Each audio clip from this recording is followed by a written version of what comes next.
Welcome back to Deep Thoughts, ladies and gentlemen. Sorry I've been out. I've literally been away. I've been away on business and just in a crunch phase. So I apologize for a little bit of the delay. I'm always coming back. So I've been having so much fun with this whole History's Mysteries thing. I think I'm going to go one more round. Some of these are going to be familiar to you as well. So I have a bunch that are kind of related to reincarnation or ghost-like stories. And one of them was actually in a Boris Karloff show that never aired, and it was called Behind the Veil. Or Beyond the Veil. I think it's Behind the Veil. And you can see it on Riff Tracks. You can actually watch it on YouTube as well. And one of them we're going to cover is the backstory, because they kept razzing this guy that the stories that he was telling, which are a lot of stories like this, he kept saying that they were documented and they were real. And everyone was saying, no, they're not. They're not real. And it turns out I've got one in this batch that is very well documented. I will say after this episode, if you don't believe in reincarnation being a strong possibility, then you're just scared of it. Okay? And I'm going to actually inject a couple of my own in here too, once we get down to this, one of the stories that has a sort of similar situation to the one I was told in this room by two guys that actually experienced it. So let's just get started. The first one is called the SS Watertown Ghost Faces. And this happened in 1924 on the SS Watertown, which was a U.S. oil tanker. Two gentlemen are actually working on the tanker. One was James Courtney and the other one was Michael Meehan. And they're cleaning the deck. Standard procedure.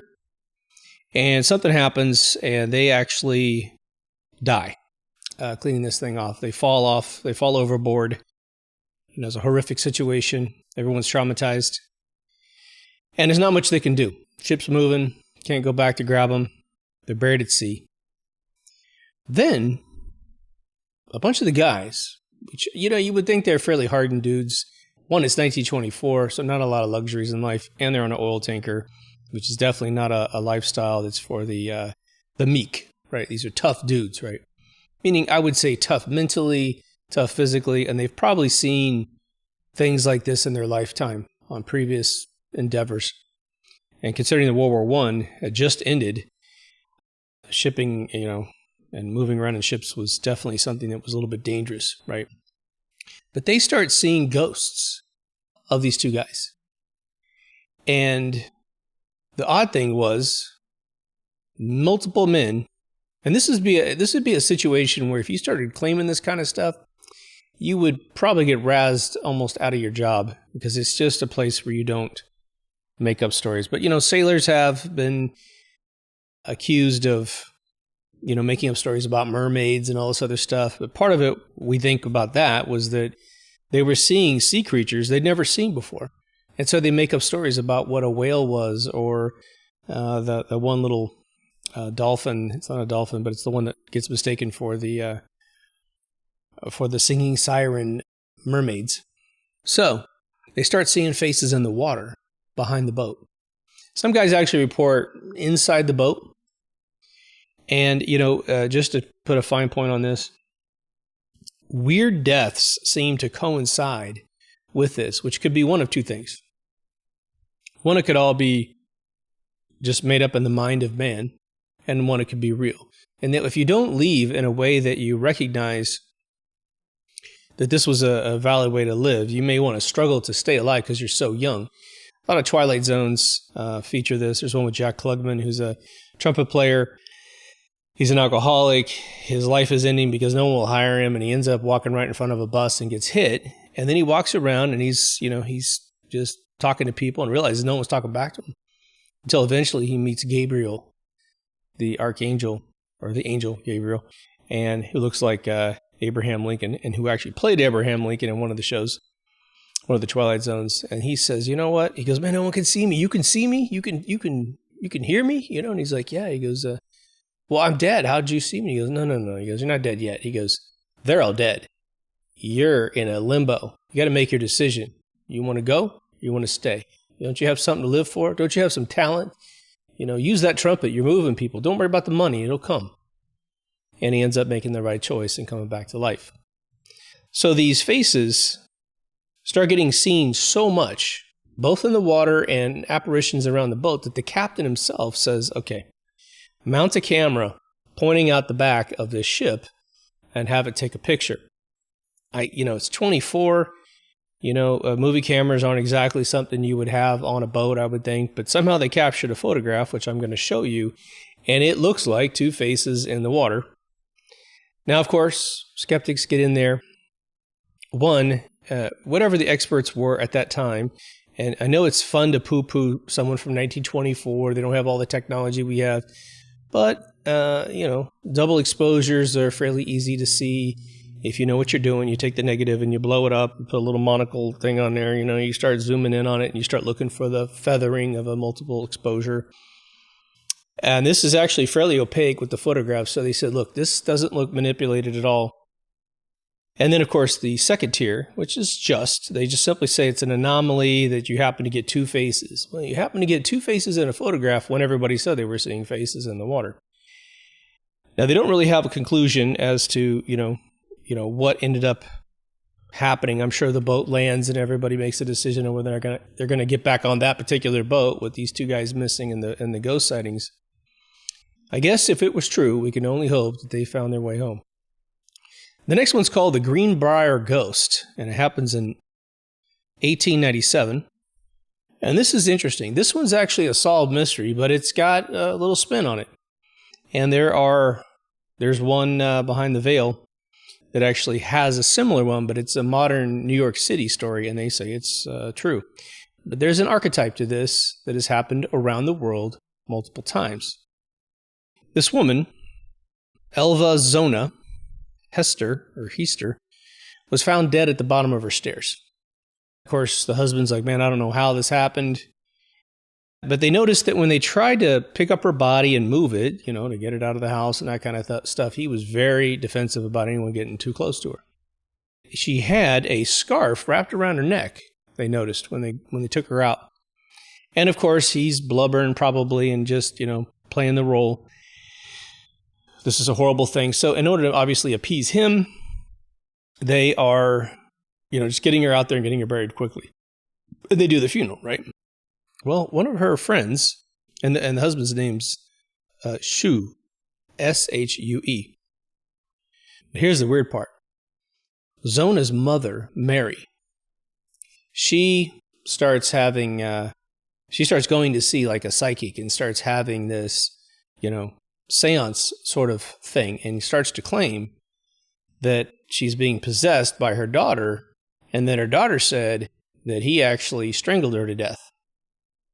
And, this could be a stunt to simply take advantage of the time, because it's 1897, where you have some amazing things we're going to get into, the legality of believing in ghosts and doing things because you believe in ghosts, including murder, and taking that into a actual court of law, and it's being admitted into a court of law as a justification for certain activities. It's not in this particular case, but it'll come up here shortly. So she says, look, my daughter's telling me that her husband killed her. I want her body exhumed. And so they obviously kind of push back a little bit, but eventually she makes her case so strongly that the court exhumes her body and does another pathological report and finds that her throat has been utterly crushed, that there's fingerprints on it and all this good stuff. He killed his daughter. He killed her daughter, his wife-to-be, I guess. So then it turns out, they look in this guy's past, and he was married twice before. And one of his wives died of mysterious causes, and the other one divorced him for abuse. So they basically caught the widow killer, basically, and the dude gets put in jail and dies 3 years later in 1900, which is kind of odd. It kind of, calls out to the fact that maybe even back in those days, if they thought you were a wife killer, you would find justice inside the court system itself, right? I mean, inside the prison system, like they might kill you like they do today. So very interesting, right? The one that's in the Vale is about a guy who comes home and he fixes himself some dinner and he looks out his window at a penthouse, an apartment across the street from his apartment, and notices a guy break into an apartment while a woman is taking a shower. And he watches and he's like, oh my God, that's a thief over there. She's in the shower. What am I going to do? I got to run down, run up. It's going to be too late. And so he's trying to shout over there. And of course, she can't hear him because all the windows are closed. And he murders her. So the dude tells the police, hey, man, I just watched a murder over there. This guy, strangled her to death. And they go over to the apartment and there's no one there. No one lives there at all. There's no furniture, anything there. But about 3 or 4 days later, a woman moves in there. And within a few days, this actual event occurs. And so this guy's instrumental in trying to figure out who the killer is. And I'll let you see the twist because there's a reason why they actually caught the killer, because he actually saw something the week before that's very distinct about this guy, and they were able to make the identity. And it's in the Vale as a real story that was just told. Could have been remapped, but it's a good story. It's a good show. So now we're going to get into a reincarnation story. And I think most of you most of you who watch this show know that I believe that this is a very plausible thing that occurs all the time, and we're just cowards to think that we might come back. And whether or not we instantaneously bounce off and come back, or whether we have a little break and come back, nobody knows, right? At least I don't know. This is a man named James Leininger, reincarnation of the year 2000. So this kid is 2 years old, and he's a little kid, right? And he starts having dreams about being in a plane accident. And he's screaming and yelling this nightmare, and his parents are like, what's going on? What's going on? Now, the interesting thing is this kid is 2 years old. And he starts talking about a World War II plane that he was in that went down. He identifies the plane as a Corsair plane. And I guess this was sort of I'm not a huge aviation aficionado, but this plane's existence isn't one of those things that everyone knows about, apparently. I'll have to look it up. I actually didn't look that up ahead of time. Looked up some other things ahead of time. So the kid is trying to reconstruct history, and he's like, look, I know a lot of things around the time of my death previously, right? And he said there was a ship called the Natoma, and he said there was a pilot on that ship named James Larson, which they were able to confirm. Wild, right? But the pilot he might actually be is a dude by the name of James Houston Jr., who died in 1945. The kid talked about having problems with the tires. This is a tiny child talking about this stuff. Apparently, he was able to also give specific mechanical details about the bottom of the plane. Don't know exactly what that means, but all the people who sit in the room are like, who is this kid, right? This is crazy.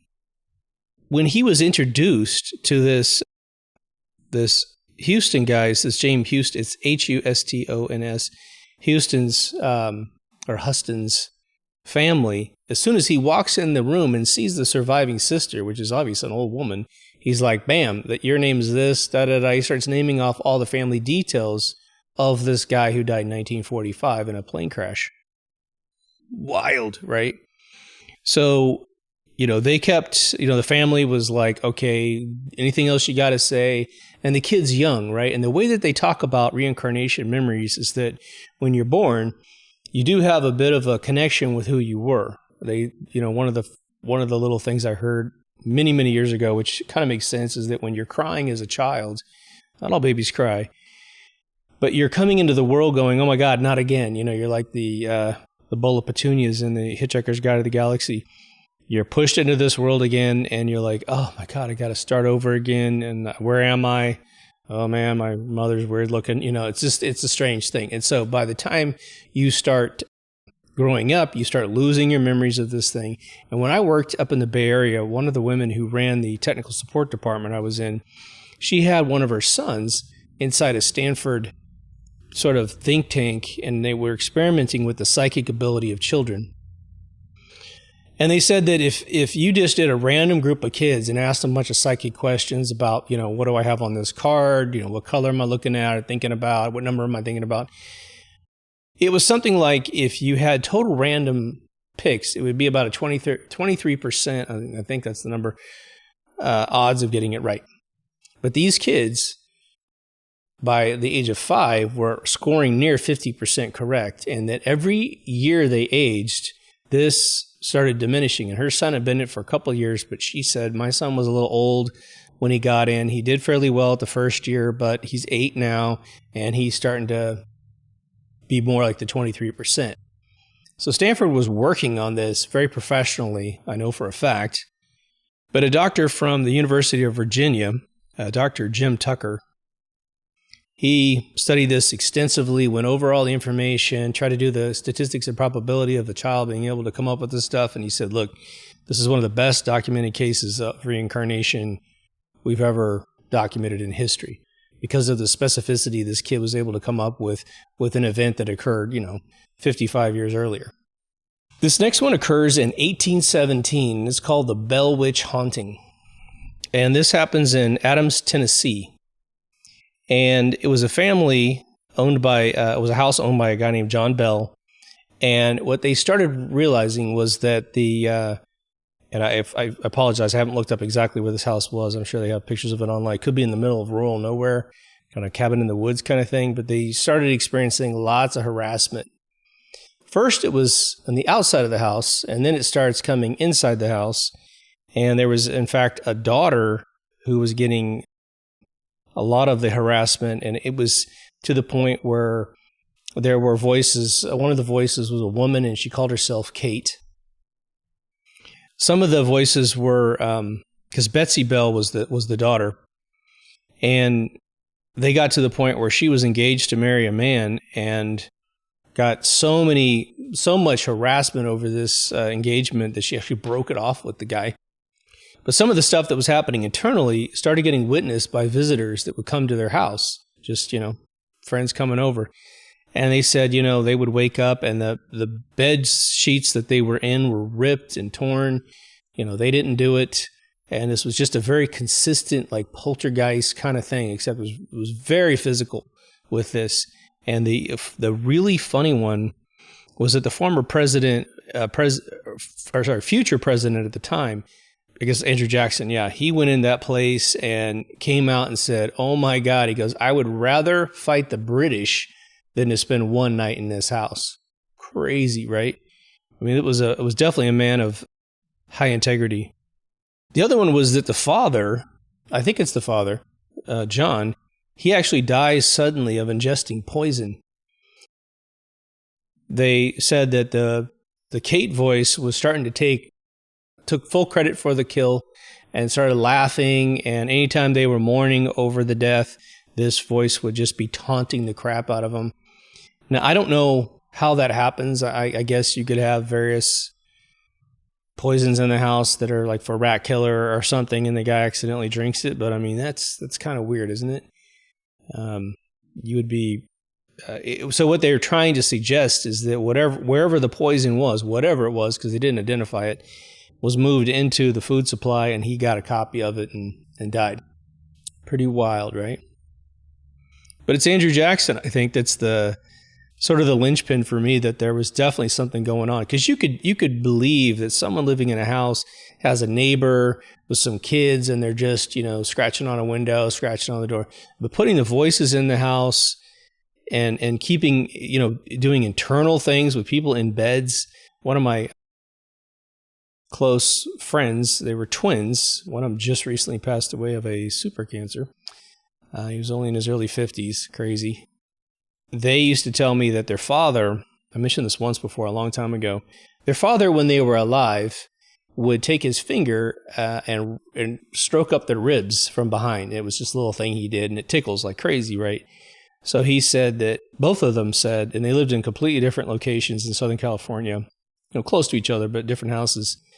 And they said, man, there'll be a time when I feel like my father's in the room, and suddenly, boom, we get this strike on on our ribcage. Now, you can psychosomatically make that occur, but they said it happened fairly routinely. And I watched them talk about it together, and it was funny. You know, one of them was like, yeah, he does that, doesn't he? You know, it was like one of those kind of things.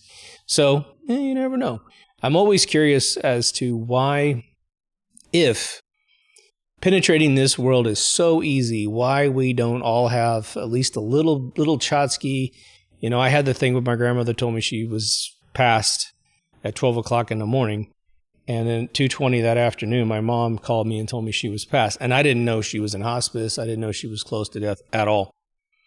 So I know that, you know, that thing happens. And she told me that line, like I just said recently.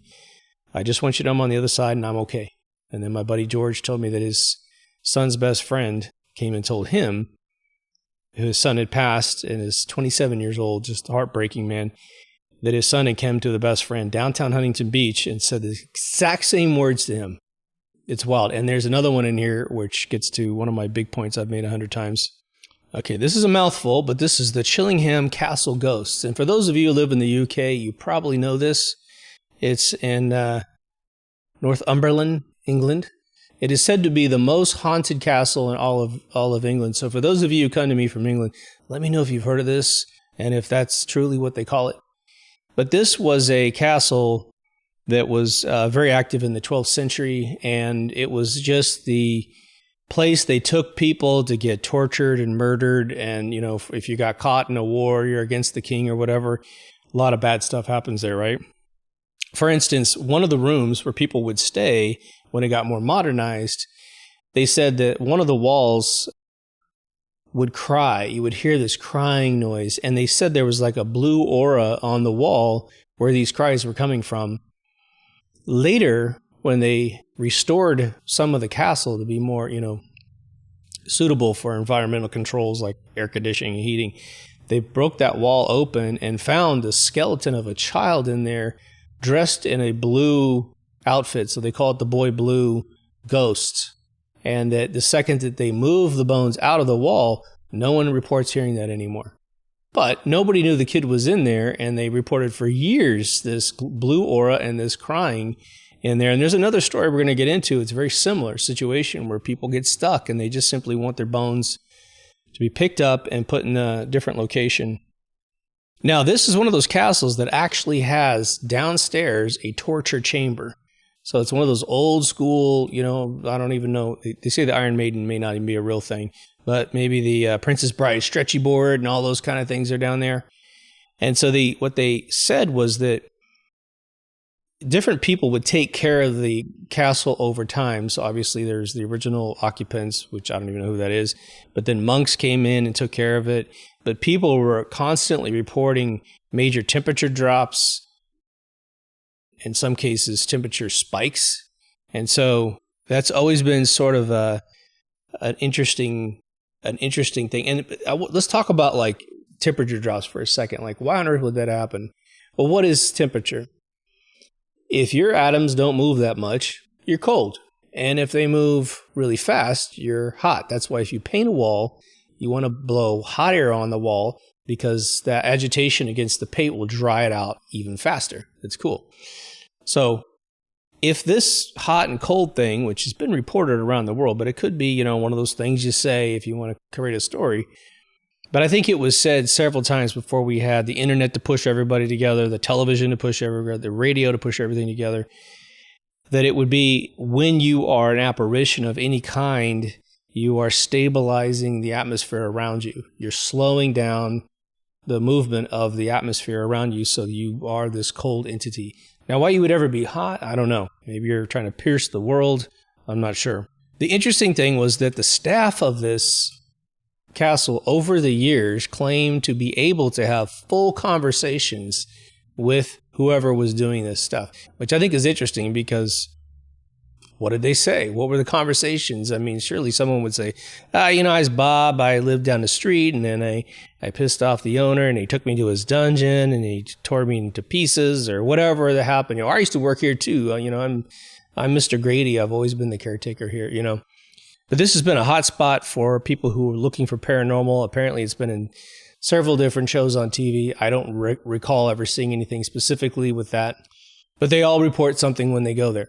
And what's fascinating about that is we now have so much equipment to track everything and anything. I mean, you could put a little tiny GoPros with temperature, like thermal meters on the front of them, so you can see. We use them all the time to check PC boards when you want to make sure that the circuit's not getting hot or electricity's going where it's not supposed to go. Or if a chip is burned out, you put the power on and the chip's really, really hot because it's just eating all the electrons because the whole thing's fused inside. We got these cameras and they cost nothing.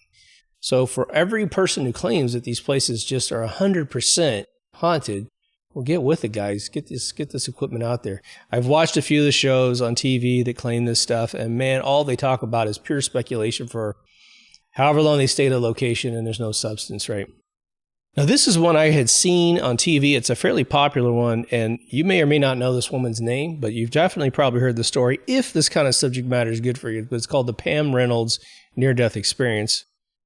She had suffered a brain aneurysm, which is very dangerous. It's a thing that Jamie Foxx supposedly had, right? And they had chilled her body way, way down to like 60 degrees to slow down her body's metabolism so they could do the surgery on her. I guess it just slows down the heart, but it keeps it pumping, And she claims that when she essentially lost brain activity, which is, I guess, how they get this surgery started, that she had floated off of her body and was looking around the room and listening to the conversation. She knew where the various instruments were in the room, so that when she comes back down in her body, she starts telling the doctors, I was watching the whole thing. You were doing this, and you said that to her, and back and forth. And this is fairly well documented. The year was 1991, so it wasn't like, 1701. So I remember seeing this several times represented on television, but this was heavily documented by the actual individuals that were pushed into this.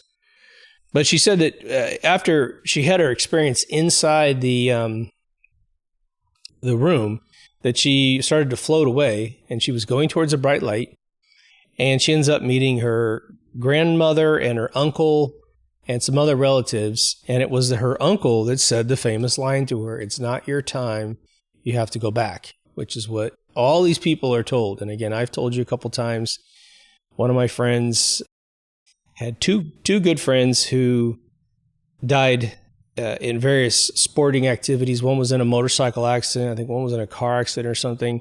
They both clinically die. They go to the other side, and they're told by someone on the other side that they have to go back down. It's not their time. And that's the Westworld comment that everybody gets, right? And the funny thing is that both men reported that they were really angry that they had to come back. And she asked them, this is a very close friend of mine, she asked them, why were you angry, And both of them said, look, this place was amazing. We had no pain. And when we came back down to our bodies, we had months and months of recovery. And it just wasn't fun. So it's not a bad place, wherever that little bounce happens, right?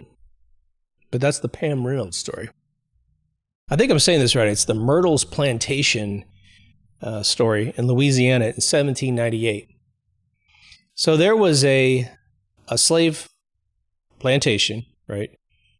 Some of my relatives had to serve on these things too. But there was a black slave woman named Chloe who, just for obvious reasons, was growing very discontent with the situation and actually poisoned, I believe, and killed the children of the master. Okay. In fact, what I'm saying master is just evidence enough why she did what she did. And it was because her master's name was Clark Woodruff, and Woodruff. He had caught her eavesdropping supposedly on a conversation and punished her, which flipped her over to the other side to do this to the children. Obviously a heinous crime. So when she's caught killing these kids, the master had the other slaves hang her. And that's when it all begins. People said they could hear the children running around. And the good news is the kids were laughing and, running around the house. The other one was that they did say they heard the children crying. You don't know if that's, I don't know if that is like the kids scream, when they're having a blast. You think they just got murdered outside because little girls scream. But this goes on and on to the point there was a mirror that would have reflections of kids and her in it. Very traditional ghost story stuff, right? They also reported the footsteps walking around the house, which I think is interesting because out of all the other stories I've just told you, the disembodied footstep was never mentioned in the other hauntings. You could assume that might be the case. But the funny one was that they actually said they got a picture of her after death, which I'm going to show you in the video if you're coming in from audio. And it's a picture that basically shows a slave female standing next to the house, kind of looking towards the porch. Very, very interesting. If it's a real photograph, then it's the bomb. It is truly it. I don't know, why you would immortalize someone who killed children, right? So the idea is like, oh, I'm going to create a fake photograph of this person who killed my children because I want to tell a ghost story later on. It's kind of weird, right? You would think that if somebody did something that horrendous, the game would be, we're going to erase this person from history. They will never existed. It's like, let's just, it's the worst death ever is no one knowing you ever existed, in a lot of philosophies, right? But the house went on, the major thing was that they had a lot of whispering around the house, which is kind of ironic for the eavesdropping, and that this shadowy being was seen around the house, inside and apparently outside the house because of this photograph. This photograph is amazingly clear of this individual for a ghost photograph. Usually there's a lot more transparency to it. Just looking at it, there's a little bit of transparency, but it's pretty opaque and it looks pretty spot on. If this is a real photograph, and they caught it on video, or they caught it on some photographic filament, right? The next one's called Flight 401, and it's the 401 apparitions. There was actually a book written on this one, which I've never seen, but it happened in 1972 in the Florida Everglades when a airship goes down. 176 people on the plane, 101 people die.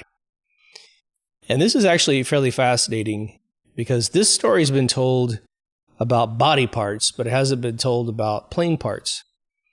One of the things that they would do, and this is almost like gross, okay, was that the airlines, in order to save money, would actually take the plane, I'm sure after the NTSB determines what happened to it. If any part of the plane is still functional, they use it as spare parts in other planes. I guess from a CFO standpoint, that makes complete sense. But just for the sake of people dying, most human beings begin, no, put that in the ground. Recycle the metal, just put it back in the foundry and let's turn it into something else. People have reported that when they get body parts from other people, that they have taken on the attributes and the full sensibility of the individuals they got it from. There was a real classic one, which I'll probably bump into in a future episode, but a person was actually starting to draw, and they had never drawn before, but one of the organs they got, would be at a heart or something, liver, kidney or something, was a person who used to draw. And what they ended up doing was comparing the drawings or little watercolors in the hospital to the person who gave the heart. And so the family was like, this is a very similar repainting of one that our kid did. Here's ours and here's yours. And look, it's really close. So very fascinating that that might be the case, on a purely fictional level. I'm just making this up, but you could have a person who always wished they had the skill, and the person who's donating part of their body to save another life follows their organ.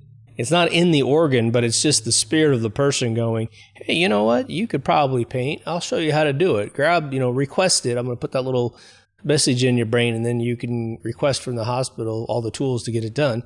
And then I'll just kind of guide your mind as you paint, and there's one I know really well. I'm just making that up. But so what it starts happening is the pilots, I want to give their names here. One of the guys' names is Captain Bob Loft, and the other one is Engineer Don Repo. Where these parts were donated, these gentlemen would show up all over the plane, from weird visions of someone saying they saw it in the window of an oven, all the way to seeing them in the cockpit where they would normally be, including many situations where they were warning people about faulty equipment in the plane that they're in right now. Almost like, hey, I died in a plane accident due to potentially faulty equipment, and now they have the God privilege on the video game, and now they can see what's not going to work. Now, this comes to the story I was told in this very room, and I have to say, it's very credible with the people that just the face of the guy telling it, and he's a very simple-minded kid that's just not one of those guys like, he doesn't have that shyster gene, He was just like, well, he worked as a security guard at Disneyland for 6 years with another guy who was in this room who I think did 4 years.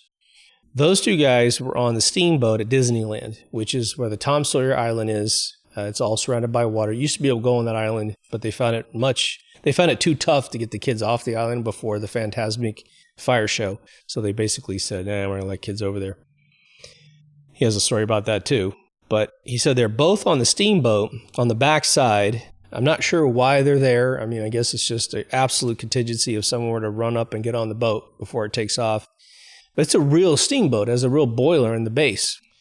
And I'll just say Jay, he was telling me that he was standing very close to the boiler where there's the big flipper circular thing in the middle of the steamboat.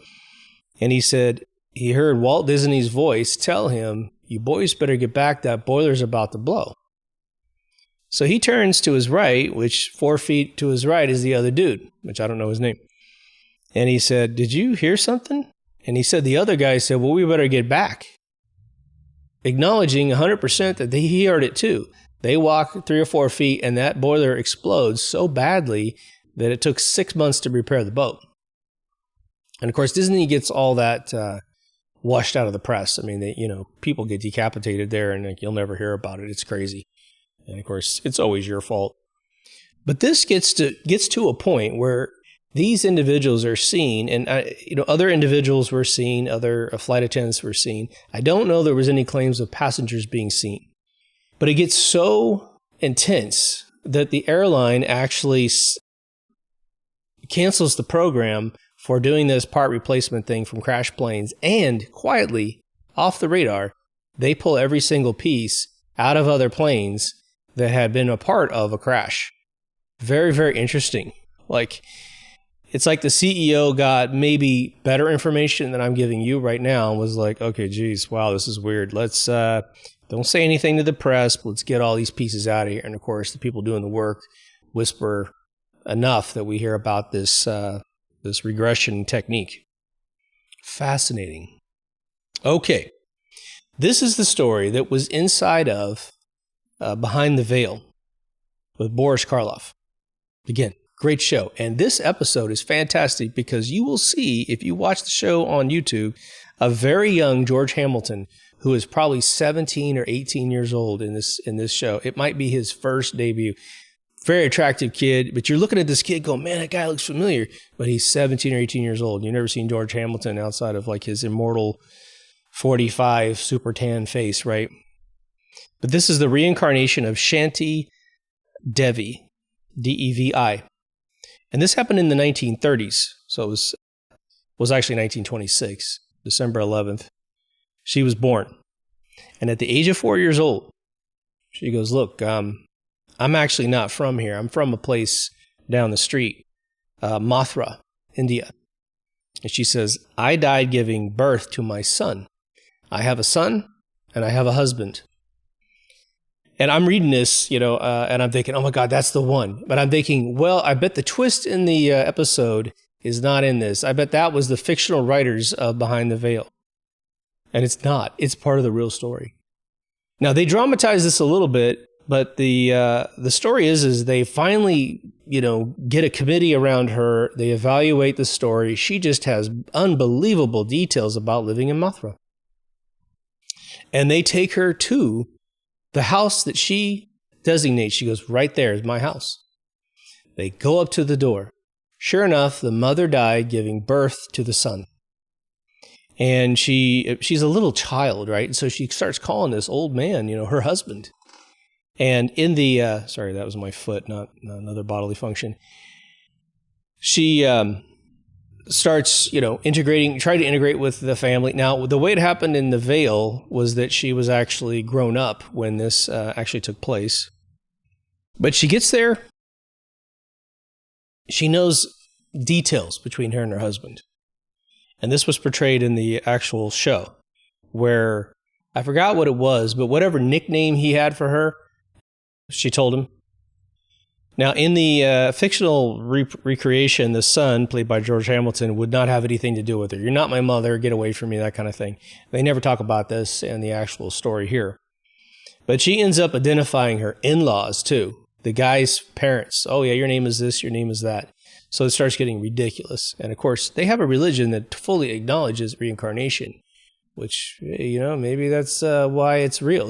Like some of the older societies that haven't been controlled by this indoctrinated religion on top of it, they're just acknowledging what they see and what they hear. And if it happens multiple times, this one just happened to get recorded in the 20th century, so we record this one. But what if it happened for 3,500 years before? They're like, yeah, we get reincarnated. Hare Krishna, they have reincarnation. But the interesting thing about so I'm just going to tell you what the show did, and then it's really in here. It maybe the reason for the actual this event was dramatized, but what it was the son wanted to go to New York and go to college because he's kind of a modern kid, right? And his father in the fictional show had recently made bad investments and lost all of his money, but he was living in a palace in the show. And so he didn't have the guts to tell his son, which is George Hamilton, you're not going to be able to go because I don't have any money, and I'm really sorry. And I haven't told you this yet, and I let your hopes get up, and you think you're about to get on a boat and go away, and I'm going to have to tell you at the last second, I don't have money to send you over there. So the way that the fictional show works is this woman shows up in her 20s and says, oh, honey, don't worry about the money. Remember all the jewels you ever gave me? I hid them. I hid them in this piece of furniture right here. And she turns this furniture around, opens the back up, and all this jewelry's in there. And she's like, look, we're good. We're good to live our lives. Our son could go off to college, and it's all fantastic. So I thought, that's definitely Hollywood, right? Great little spin there. Now, we don't have any motive like that of the son trying to go to college or anything like that. That's not part of this story. But they said that she went in there and revealed where she had hid a bunch of the money for the family. So she walks in this dude's house at 4 years old and finds hidden money, hidden treasure in the house, basically. And that part is supposedly a real story. Now, this next one happens in 2009, technically, and it's called The Ghost in the Chimney. And what happens is, in 2009, they're renovating a house, and they find this body stuck in the chimney. I assume closer to the top. They had said that the house had made these noises from the chimney. And this was like a weird haunted thing. And of course, what do chimneys do? Chimneys have that wailing noise, right? And if you have something up in there, it's going to flute the wind coming through to make potentially a chime. It's kind of a morbid thing that we're talking about here. So the interesting thing was that nearly 20 years before this, or actually almost 30 years before, in the early 80s, there was a known thief of a kid that was actually using, he was a thief, basically, and he had been striking through chimneys, they thought, but they never caught the guy. And so it looks like that he's the guy. Now, they took his DNA and actually linked it back to the family that was associated with this kid, and so they confirmed this is a burglar that got stuck in the frickin' chimney and died and just sat there for 3 decades, right? Kind of crazy, right? But when they pull his body out, the occupants of the house said the moaning and the groaning and all that stuff, the crying and that kind of stuff left. Now, again, it could be merely the wind whistling through his body, or it could be a real haunting and he's just like, hey, man, come get me out of this place, right? Put my bones in the right area. So a lot of people in that area said that his bones were freed, his spirit was freed, and so it all ended. So interesting, right? All right, so this next one's called the Ghost Blimp. And this happens in 1942. And it was a U.S. Navy blimp that was sent off the coast of San Francisco into the Pacific Ocean just to look for Japanese, anything that's on the coast, right? Go watch the movie 1941 if you can stomach it, and you'll see a whole explanation of this whole thing. But these two guys go out. Their names are Lieutenant Ernest Cody and Ensign Charles Adams. They go out pretty early in the morning. At about 7:45 in the morning, they report they see an oil slick in the ocean, and that was it, and that they're going to explore. Now, without any radio mayday or any report of anything going wrong, they never hear from these two guys again. But the airship, the blimp, comes back and drifts back into Daly City, which, if you don't know where that is, if you had San Jose at the bottom of Silicon Valley and San Francisco at the top, it's directly in the center. It's just outside the upper edge of Silicon Valley. And it crashes. So they look inside and they're like, well, everything is here. Everything is perfect in here. Their parachutes are right here. Everything that they brought with them is here, and it's not disrupted in any way, shape, or form. They never find these two guys, ever. And they were reporting seeing an oil slick. So you're thinking, well, one, they were pretty high up in the air. I mean, you would think, at least a few hundred feet to see down and see what they were seeing. I don't know what the altitude of these things are, but they have to keep visual range of seeing ships coming in. I mean, that's the point of the whole thing. But they never find these guys. And everything that they should have used to survive is missing. And that might be just like for most people, like, whatever, they didn't find the guys. The thing is like, you have to put yourself in their shoes. So they're out over the ocean, looking down an oil slick. They've called it in. They've got parachutes. And, these baskets that are, these living quarters that are usually attached to the blimps, they're pretty sizable living areas. I mean, it's not like the Hindenburg or something with a restaurant on there, but I'm sure it was bigger than just a hot air balloon. And what would they have done? Would they have jumped off for whatever reason? Why would they do that? And how could you get two guys with two different brains and two different origins, and they're fairly, decorated. One's lieutenant, one's an ensign. They're moving up through the ranks. Why would they ever risk anything to fall out of this vehicle? And then, if you have a body floating in the ocean, it's not like you always find bodies, but, you got two chances to find a body that would get potentially washed up on shore at some point. They don't find anything. And so the paranormal people are like, okay, well, potentially two things could occur. You've got a potential of a UFO abduction, or, imagine that it's one of those underwater UFOs, and they're like, oh God, they saw us, It's not an oil slick, it's one of our ships, who knows, whatever. And the other one is that they had a time slip, that they actually basically disappeared into some future time, which that's actually more horrifying to me, because would you time slip above the ocean a couple hundred feet? Like, where are you time slipping to? Because the airship came back. So, very weird situation. Now, this one might be more of like almost a miraculous mental illness, but this happens in 1877. It's called the Lurancy Vennum possession. It happens in Watseka, Illinois. An 11-year-old girl named Lurancy Vennum, Vennum, she has a seizure. And she starts speaking in strange voices. Straight out of Exorcist, right? And they want to institutionalize her right away because whatever happened to her, she can't seem to, operate well.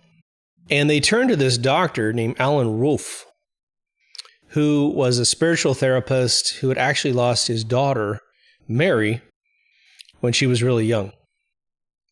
So Lurancy goes off with the Dr. Wolfe, and within a very short period of time, starts becoming Mary. And starts talking about Lurancy herself in the third person. Now, that's one thing, because that's just usurping someone else's character. It happens all the time.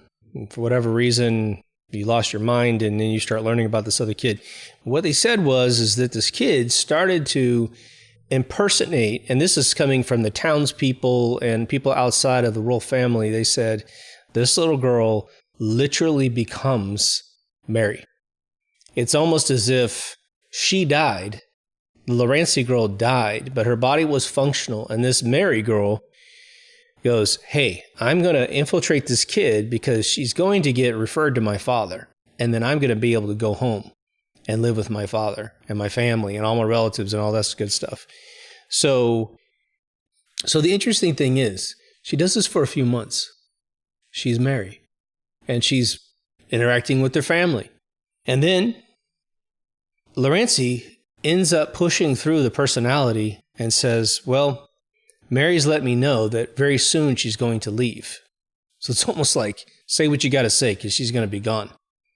And after a few months, Mary disappears. Lurancy comes back. She goes back home and lives a full normal life as her original self. Fascinating storyline for a movie, to be honest. I've never seen this done necessarily because it doesn't have to be some monster movie. It just has to be someone flipping over, being someone else and coming back. So that's the Lurancy Vennum possession. So this is the one that I was telling you about where ghost evidence gets pushed into court. And I think there's one more on the list, but don't hold me to it. It's called the Hammersmith Ghost Murder Case of 1804. A guy named Thomas Millwood, a bricklayer, was shot by a guy named Francis Smith because he thought he was a ghost.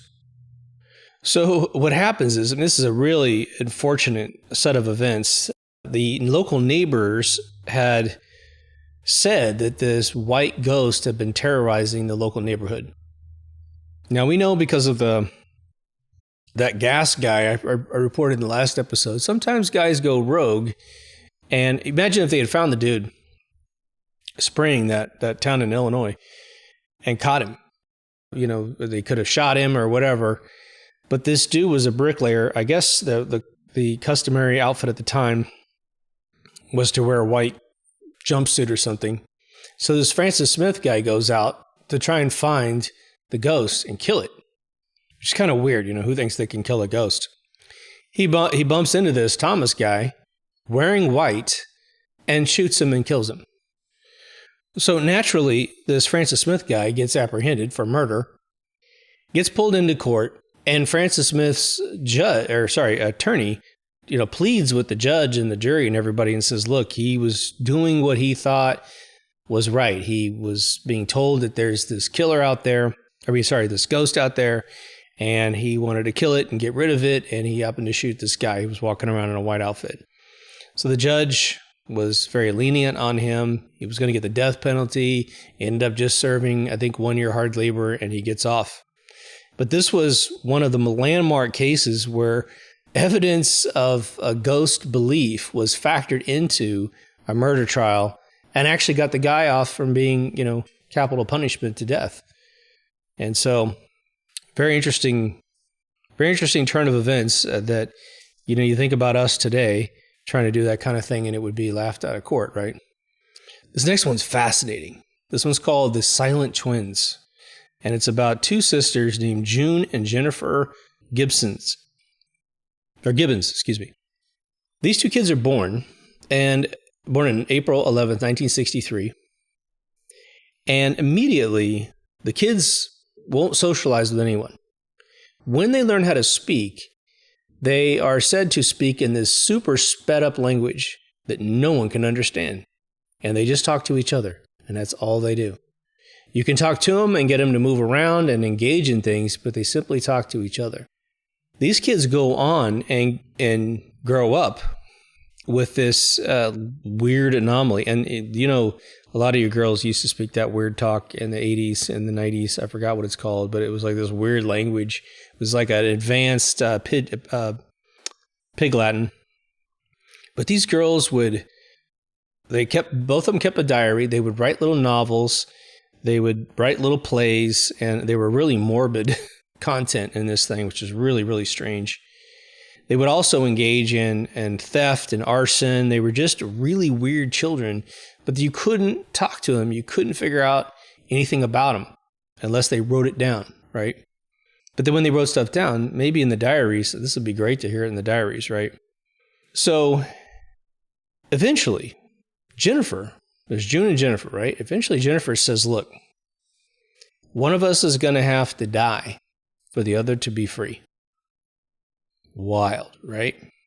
In March 9th of 1993, they were transferred to Broadmoor, which must be some institution, and Jennifer dies. She dies suddenly of an acute myocarditis, which we all know nowadays is the inflamed heart, right? After Jennifer dies, June starts speaking normal English. And she basically confirmed, yep, Jennifer had to die to set me free so we didn't have this thing together. Absolutely bizarre. You know, and so you try to think about like how on earth this thing could get started.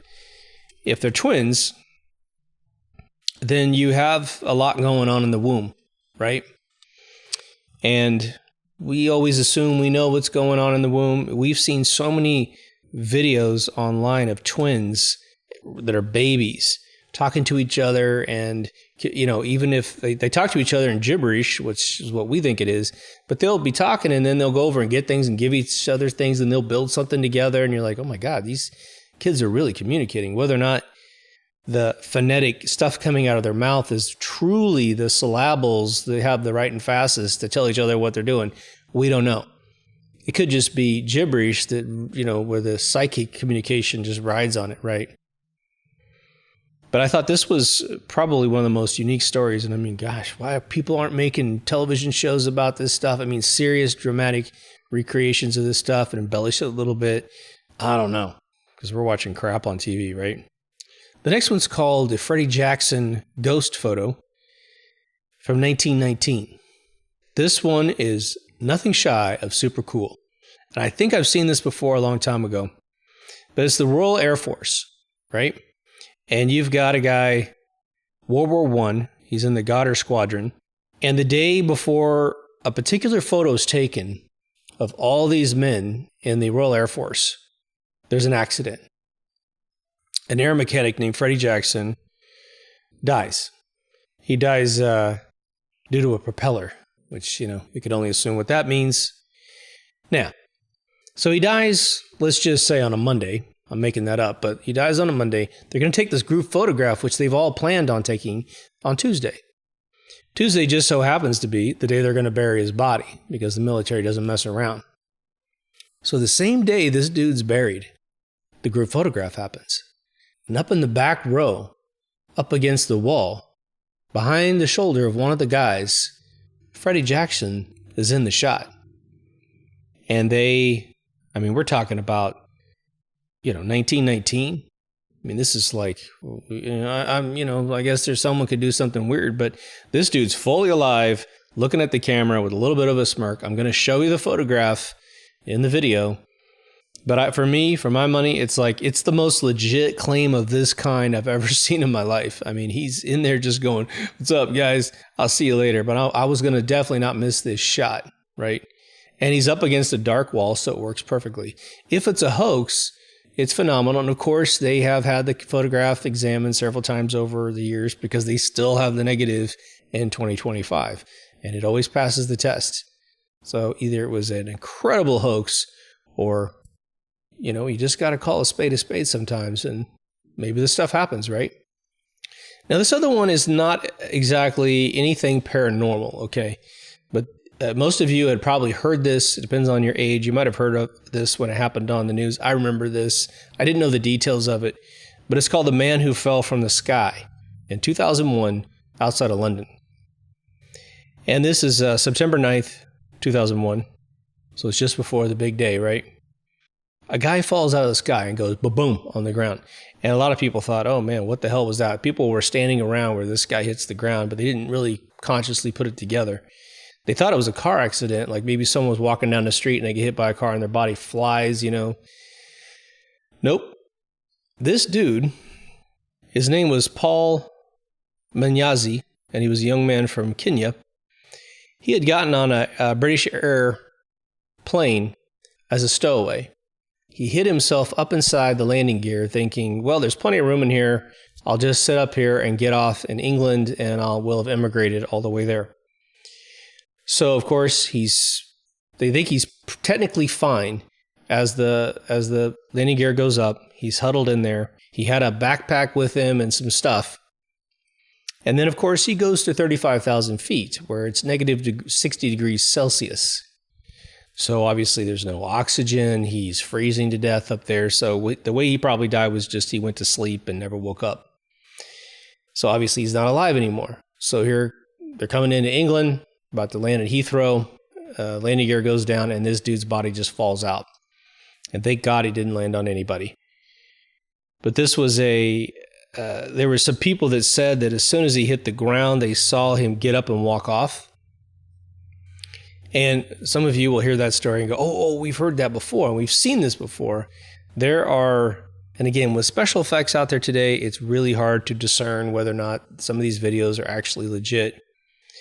But there have been several accidents in, especially third world countries, where they have lots of surveillance and a lot of bad drivers, where they'll get hit and their body flops to the side of the road on camera.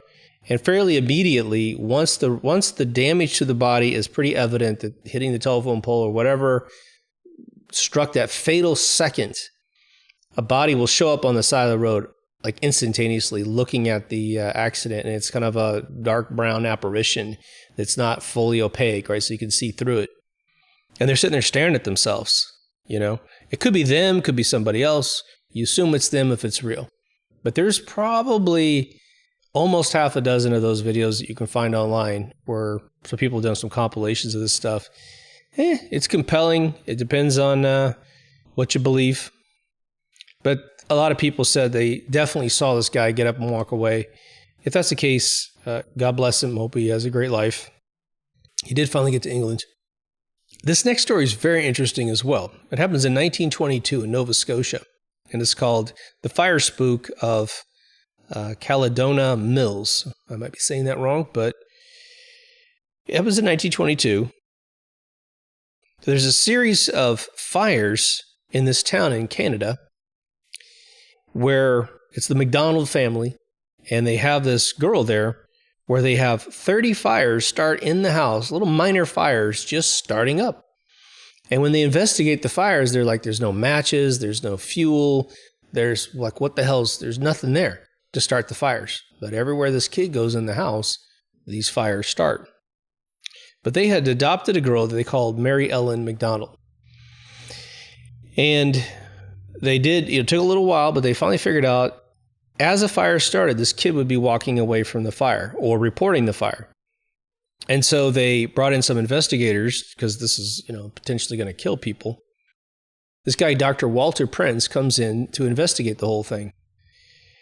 And it was his documented blow-by-blow investigating every single fire that the family said had started. He starts looking at cause and effect and starts to figure out, oh my God, it's where this kid is that these fires start. And I don't know if any fires started while he was there, but when they got her out of that house, immediately all the fires stopped happening. But this doctor, it's like you could lose your whole practice if you walk around claiming, spontaneous combustion. But he used the phrase, something about this kid seemed to be telekinetic, and she was able to start fires. It's just like, what's her name in the movie Firestarter, written by Stephen King, right? That she was actually able to start this stuff. I was talking with a buddy of mine, about the spontaneous combustion thing. I have a great episode on it on the website. It's filmed at night, but there's tons of photographs. I break down every single reported case of spontaneous combustion that I could find with the photographs of these bodies. And the bizarre thing about it was that the spontaneous combustion from the 30s, 40s, all the way up until I think the 70s, these people were usually drinkers and they were smokers. And one of the theories was like, maybe the chemical concoction in the body, maybe something was in the food, something was in the alcohol, something was in the cigarettes that caused this amazing phosphorus burn where the whole body disintegrates. I mean, we're talking about the bones disintegrate. And if any of you have an urn in your house, the bones of your relatives are in those urns, because even in a formal cremation facility, which is there designed to burn the body down to ash, the bones still survive. And this spontaneous combustion thing that happens several times with the two calves and the feet are not burned at all. I mean, it burns right down to the kneecaps and it's gone. So the skull's gone. Skulls always survive because they're super thick bone. And these people apparently blew up so fast that the firefighters and the fire chiefs, which forensically study how much the wallpapers burn. There was one woman that burned up in her in a chair in her corner. She had a television, a plastic television to the right, and it melted very close to her. But obviously on the other side of the television, it's okay. And that's because whatever happened to her lickety-split.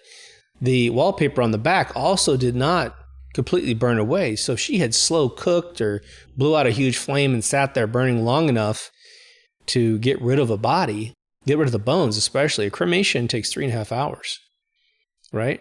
So she couldn't sit there burn 3.5 hours. So this kid would not have been a drinker, would not have been a smoker, and who knows? Maybe she just had maybe she had really frictional fingers or something. Who knows? So I found this one utterly fascinating.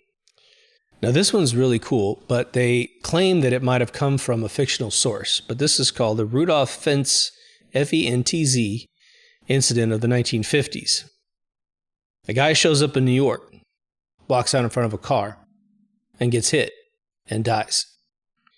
When they look at his body, everything on his body dates back to around 1876. Like he has money on himself from that timetable. His clothes are most definitely crafted from that timetable.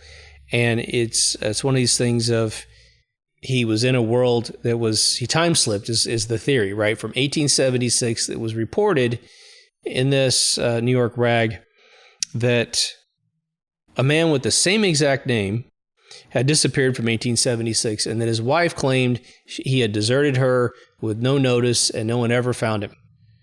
But a researcher who got fascinated with this in the 1970s, about 20 years later, starts researching the story and finds out that there was a book published, a short story, by a guy named Frank Finley in 1950 that had a very similar story to it, and that someone may just push this into the mainstream media to create a little story.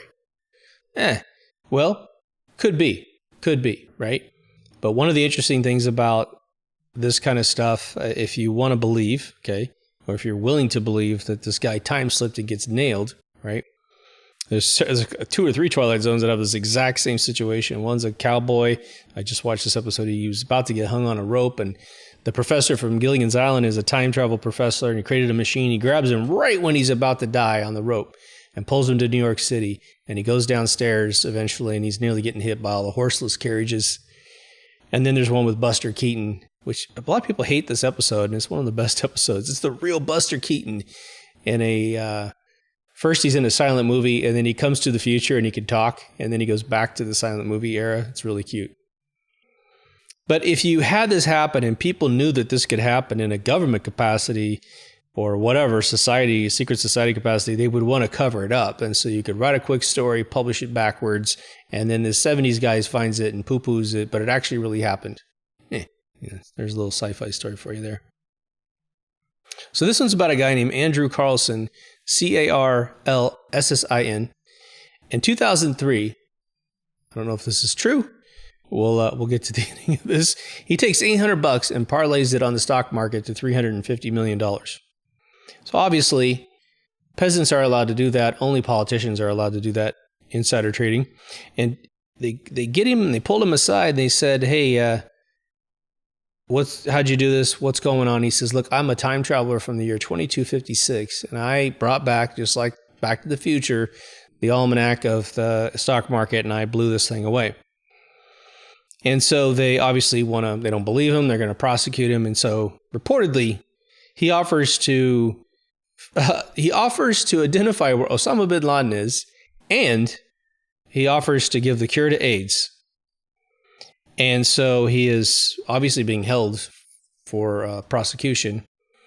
And a mysterious party, this is how they say, they bailed him out for $1 million, and the dude disappears. They also go try to look for his record of existence, and they said that they actually had his record of existence back to 2002, but not before that moment. Like he was messing around for a year or so. But the thing was published by the Weekly World News, which is a tabloid magazine that's known for pushing fictional things out. You would think that if anybody made $350 million, where are you going to put it, and where would that money go, and all this other stuff?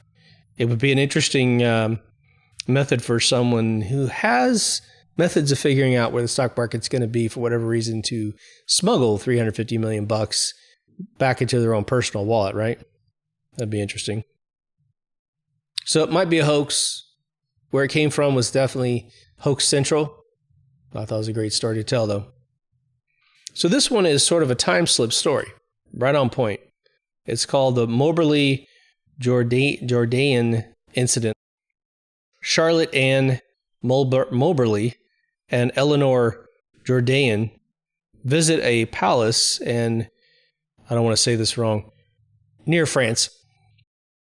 And they say they go to this garden, and this is a very interesting, has some correlations with some other stuff that we've heard about. They go to one of those beautiful gardens, right? I used to go to this place called Filoli up in the Bay Area, and they have like 43 acres of gardens. I mean, just a crazy, gigantic garden. And it was where Heaven Can Wait was filmed with Warren Beatty. But they say that they're walking in this garden, and suddenly they start seeing people out of period, right? Because this is happening in 1901, but they're seeing it back to what looks like the 18th, 17th century people start walking around, including those pirate caps with a Napoleon hat, what they call a tricorn hat. They see a woman painting, but everybody's in wild period clothing, and they basically claim that they fully time slipped into a previous era. It's sort of like, what is it? The History of the World Part 1, where Mel Brooks is the king. It's good to be the king thing.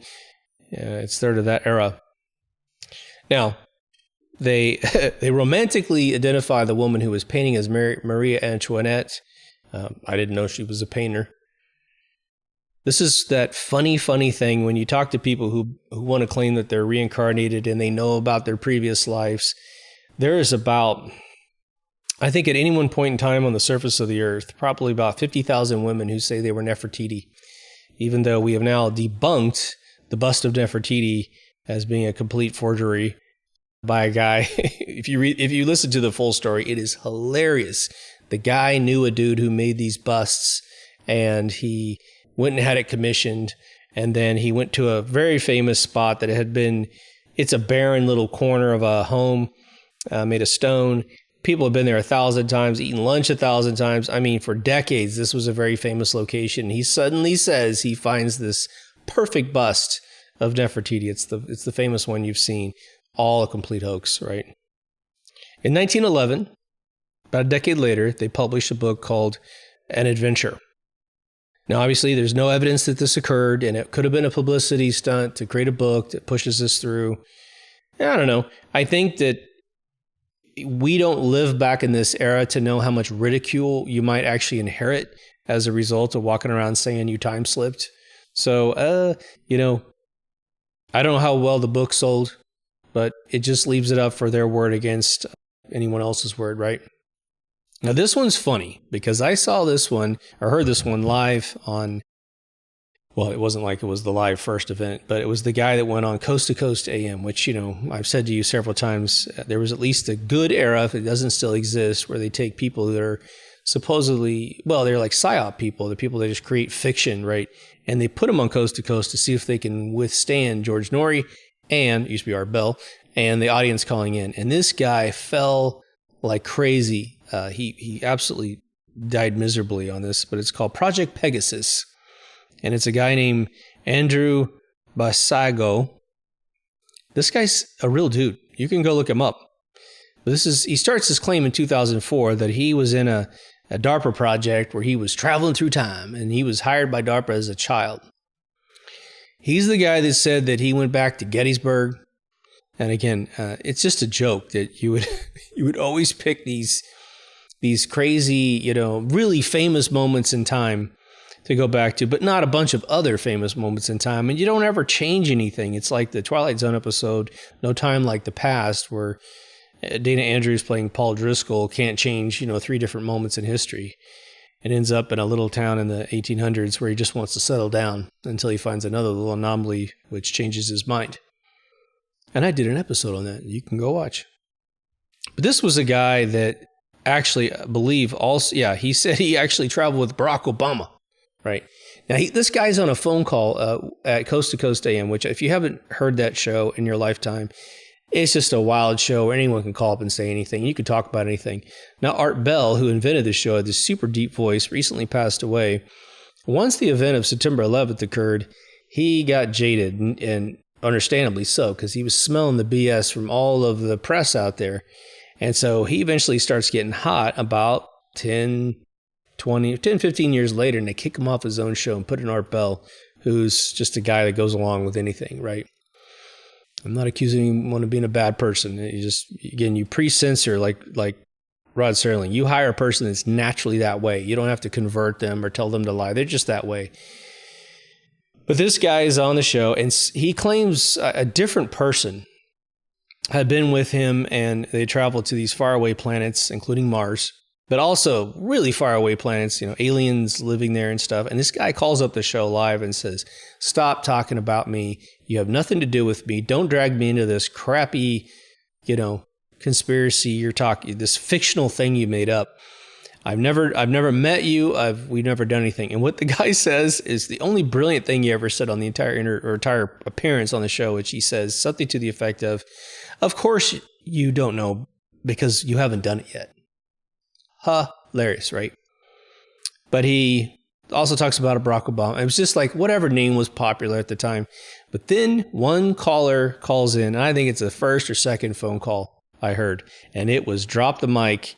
This guy's a fraud. The guy says, and you've heard me, if you've listened to all the shows over 10 years, you've heard me talk about this guy. But the dude said, "Oh, you went to another planet. Oh, that's awesome.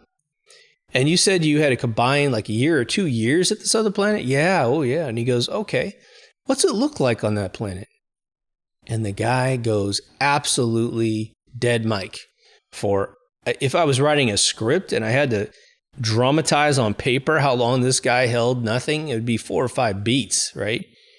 He doesn't say anything for 10 seconds. I mean, it was crazy. And what was his reply? Well, it looks a lot like here.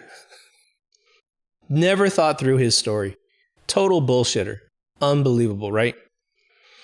But this guy actually ran for president. And so you can look him up. It's pretty wild. He ran for president right when Trump ran for president in 2016. So the thing is if you have these connections, like Bob Lazar, right? Love him to death. I don't know what's up with that guy. He said he had 2 degrees, one from Caltech and one from MIT, but has no evidence he was ever at these colleges besides his mother used to drop him off at Caltech in Pasadena. And, I used to visit all the big universities. I spoke at a bunch of them. Doesn't mean I went there. Where's your alumni t-shirt, right? And you went to MIT in Massachusetts? Well, don't you have a bunch of photographs of being there? I mean, come on. You don't get a degree you don't get a PhD in a day. It takes you at least a couple of years. Even if you're a prodigy child, it would take you a year, right? Super mega prodigy child. Plus, he never talked about where he got his master's degree, right? So the idea is this dude has got outrageous claims. We just need the outrageous evidence. That's what we're waiting for on this dude. So he was very entertaining. I'll just put it that way. But probably not for the reasons he wanted to be. Now, this one's huge, and a bunch of you have talked about this. And if you ever watched the show Fringe, produced by J.J. Abrams, it's one of the best things he's ever done, because he certainly messed up a lot of Star Trek movies. This is called the Chronovisor, and a lot of you know about this. It's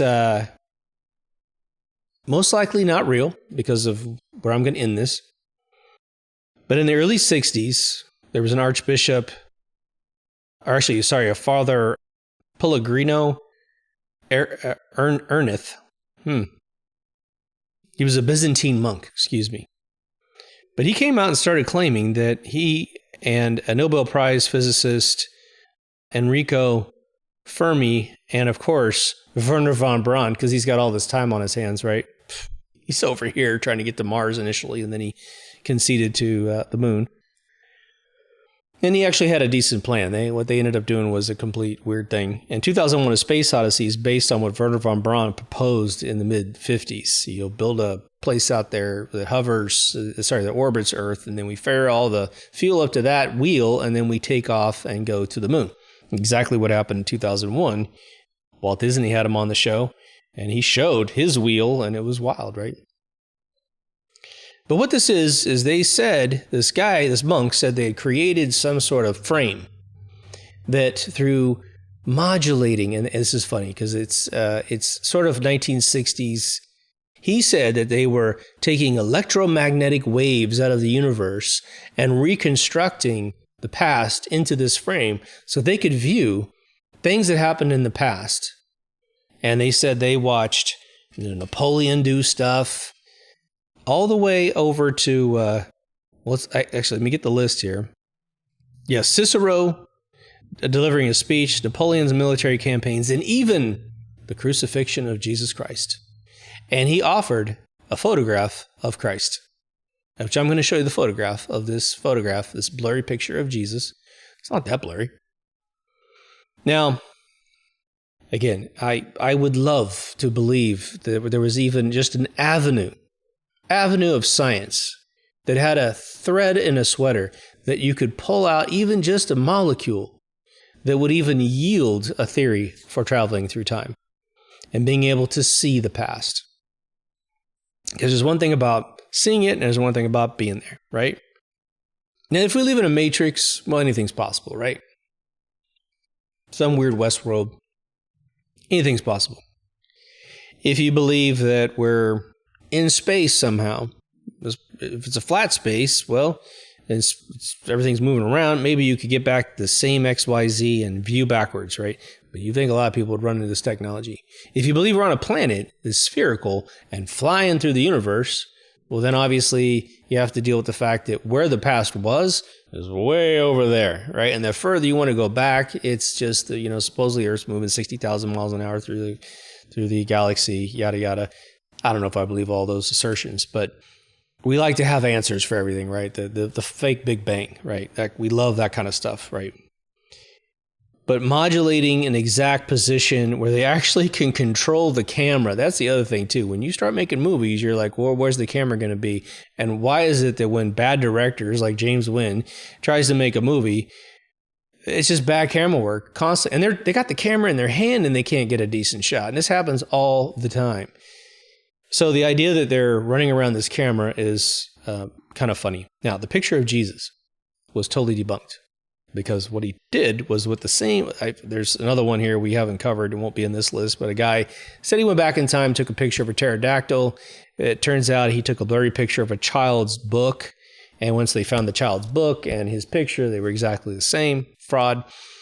This picture of Christ apparently is a statue, a well-known statue in a church in Europe. So it was a fake photograph. The guy ended up actually admitting it on his deathbed in 1994 that this was not real. And so once you wrap your heart around that, obviously you feel bad you got duped. And so you want to try to come up with excuses why he isn't really confessing. He's told to confess, and the Vatican supposedly took this chronovisor and hid it because it was really secret and you shouldn't have a copy of that whole thing.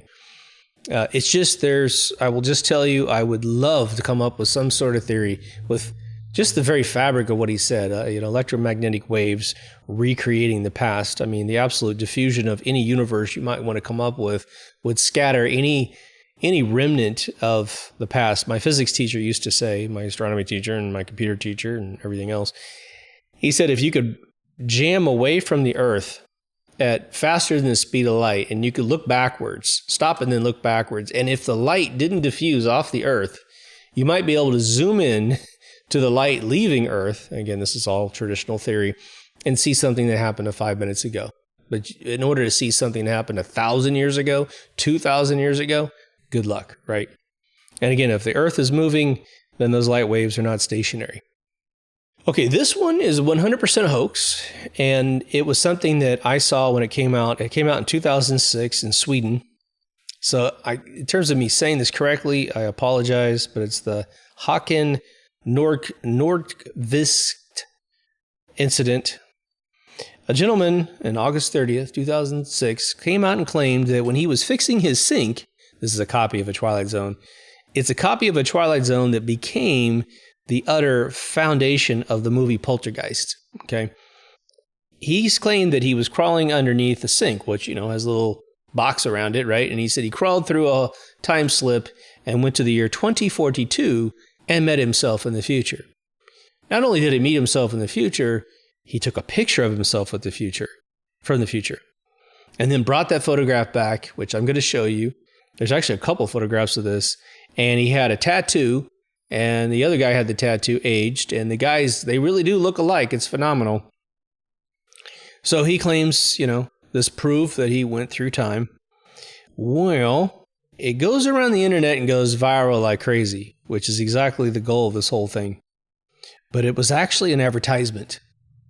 It was an advertisement by a Swedish company called AMF for a retirement pension fund, and it was trying to get you to realize that you will live and you need to perceive the fact that you'll get old and you need to have money when you get old. So invest in a pension. And of course, the guy that came out and said it was all real cited a technicality and said, well, I didn't say it was 100% true. But it's interesting to finally have the evidence as to what the hell this thing was, because I thought it was so convincing. It was so well done. And what they're trying to figure out is exactly who the other guy is. And there's people that think he might have had privileged access to, computer simulation of faces. And I will tell you that Osama bin Laden guy had a photograph made where he was with another guy, and the BBC had to say, oh, we had a computer generated, but it was photoreal. And it was 2001. Phenomenal. And then I had a Harvard grad friend of mine contact me in 2008 to use this facial technology that was unbelievable. I'm looking at this African black male gentleman painted up in African face paint, very wrinkled, very native looking. And the person controlling him was this porcelain smooth Asian woman. And I looked at him and I said, I've been in the video game business since '89. Where's this technology coming from? Because I haven't even seen this in movies yet. And he said, well, our CEO used to work for a little agency with the 3 letters, and he's gotten permission to bring this into the private sector. So I'm sure that's the genesis of a lot of the human generation software that's out there today, including AI stuff. The next one I've actually talked about in the past, but I didn't give it the full bump like I'm giving things today. But this is called a time-traveling hipster. And it's a photograph from Canada in 1941. Now, the photograph, I will tell you, has been analyzed several times because, again, they have the negative and they're looking at it and they're like, hey, we don't see any double exposure. So it seems to be real. And I'll show you the photograph in the episode here. But it's a gentleman who looks like, well, he's just wearing a T-shirt, looks like a hoodie with the hood laid down. And he's wearing those glasses that were really popular in the early 80s, where you have the little leather flaps on the side of the glasses. And he has a pretty modern haircut, and he's standing in a crowd of people that are not that hip. But if you really pay attention to the photograph, the other people are old or really young, and he's in that age bracket, that 20-year-old age bracket that is like, if there was any counterculture clothing going on, that would be the guy that would wear it. And so I don't personally know when the hoodies were invented, but historians have gone back and looked at the photograph and said, well, there are clothing that worn in a certain perspective on the body would look like modern clothing, but they're not. There was the woman that was said to be filming Mike Tyson with an iPhone, and he was actually shown this in a radio appearance, and he's like, man, I don't even know. This looks crazy, looks real. They actually found that phone, and it was actually a very purchasable item back in the day.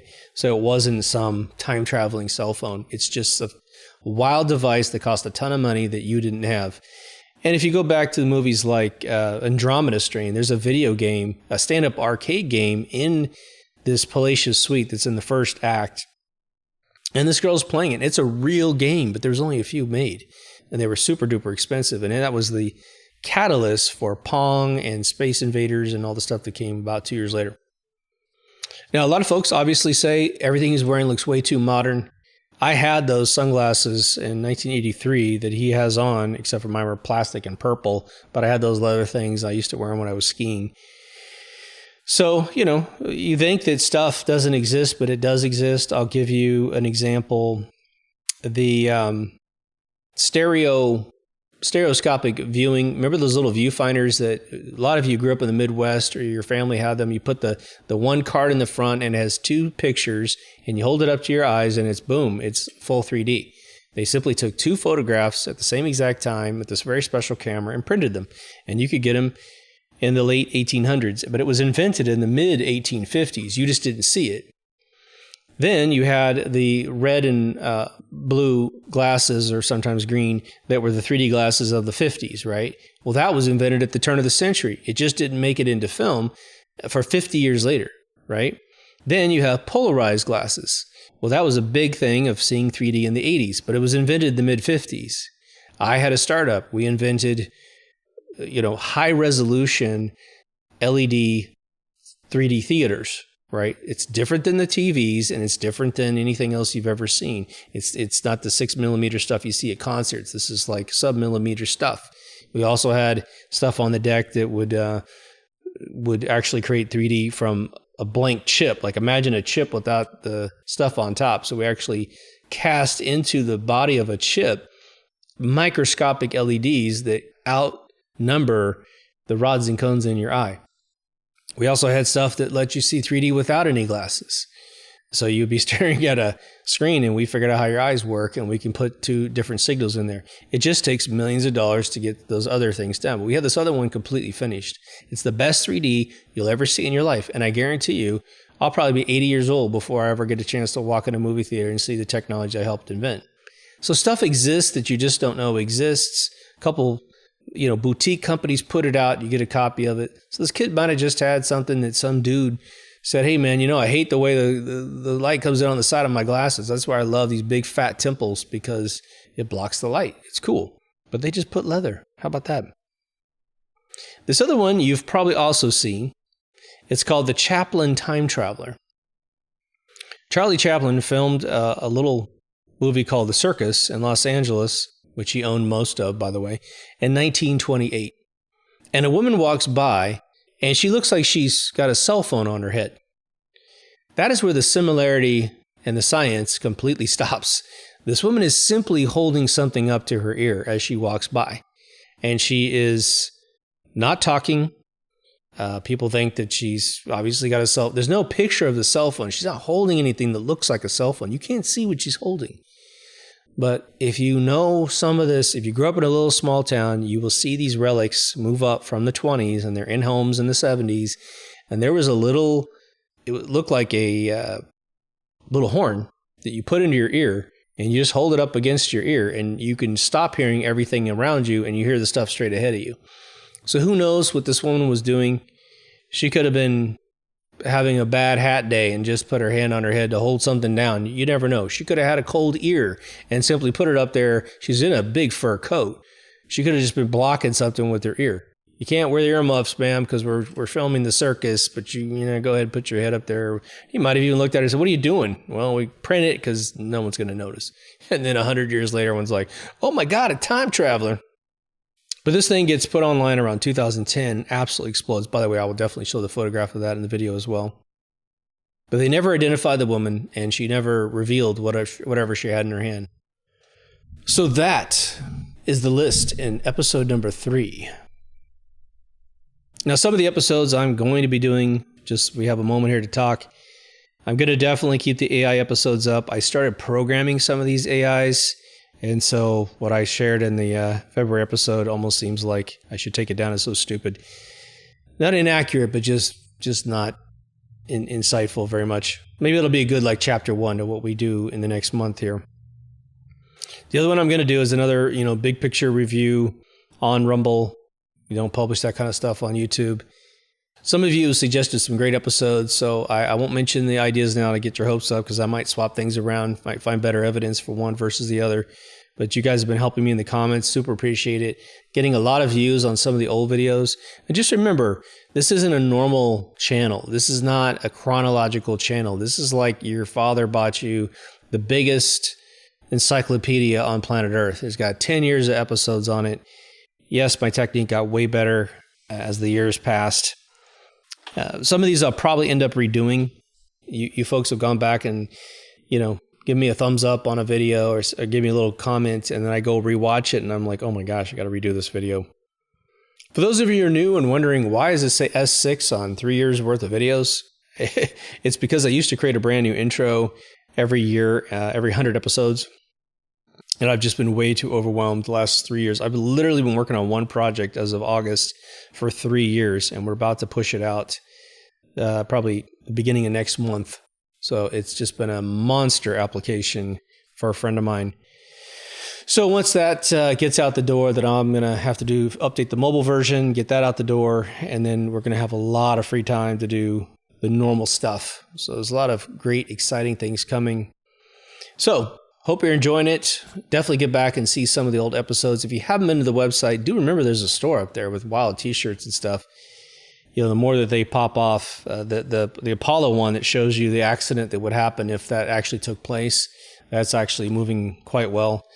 And it's just the most comfy shirt on planet Earth, I'm telling you. I get like super duper cotton, brand new store, infinite supply of shirts. Some of you tried to buy and the way they set up the inventory was all screwed up, which is just really, really strange because I said 99 on all the inventory and I didn't sell 99, but somehow they retired the inventory after 3 months or something. Just absolutely stupid.